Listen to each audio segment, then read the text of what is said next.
Hello, আসসালামু আলাইকুম। সকাল সকাল এক কাপ চা হাতে শুরু করলাম আজকের ভিডিওটা। এটা কুমিল্লাতে আমাদের থার্ড ডে ছিল।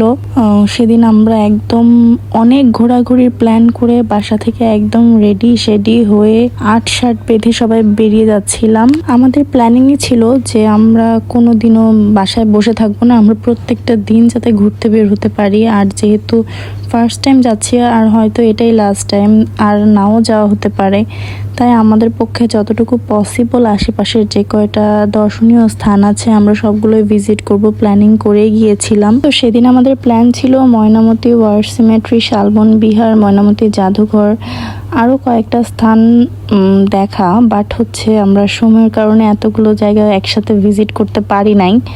তো প্রথমে আমরা গিয়েছিলাম ময়নামতি ওয়ার সিমেট্রিতে। জায়গাটা অসম্ভব সুন্দর, আর আমরা গিয়েছিলাম এমন একটা সময়, এত রোদের কারণে জায়গাটা দেখতে আরও ভালো লাগছিল। যদিও আমাদের কষ্ট হচ্ছিল, কিন্তু কষ্টটা একদমই সার্থক। আমার যদিও হিস্টোরিক্যাল প্লেসের ব্যাপারে খুব একটা নলেজ নাই, এটার ইতিহাস সম্পর্কে আমি তেমন একটা জানি না।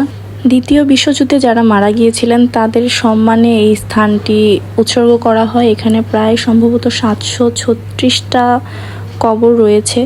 জায়গাটা দেখার মতো, আরও অনেক ছিল ভিতরে জায়গা দেখার মতো ঘুরে। বাট আমরা আসলে বাবুদেরকে নিয়ে এতটা ট্রাভেল করতে পারছিলাম না। আমরা চাচ্ছিলাম যত শর্টকাটে আমরা বেশ কয়েকটা জায়গা ভিজিট করতে পারি। বাট এখানে গাছতলায় আমরা অনেকক্ষণ বসেছিলাম, অনেকক্ষণ বসে আড্ডা দিয়েছি সবাই মিলে, খুব সুন্দর একটা ফ্যামিলি টাইম কেটেছিল।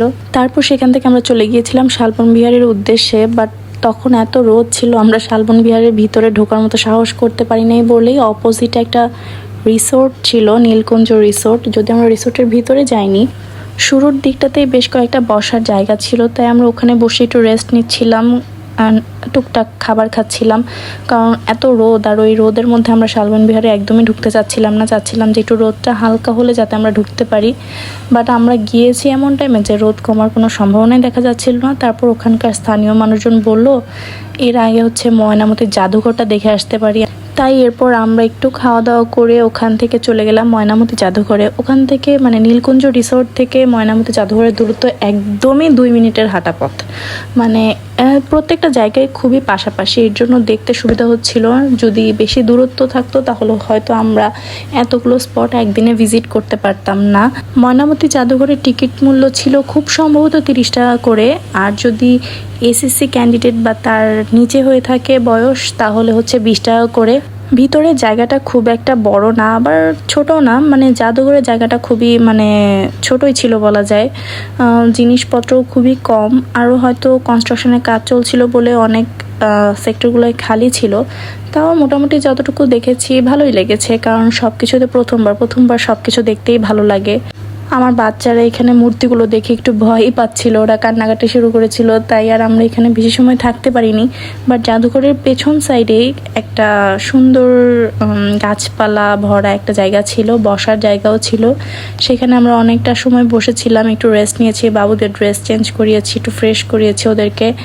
তারপর আমরা চলে গেলাম শালবন বিহারে। যখন একটু রোদটা হালকা কমলো, যদিও তখনও কমে নাই, ভিতরে একদম খোলা প্লেস, তো রোদটা একদম চোখে লেগে যায় আর কি। আমরা আসলে বলা যায় শালবন বিহারের তেমন কিছু দেখিই নাই, আমরা জাস্ট এক সাইডের একটা সেক্টরে একটু উঠেছিলাম, কারণ বাবুরা এত রোদ সহ্য করতে পারছিল না, আমাদের জন্য খুব অসহনীয় হয়ে যাচ্ছিল।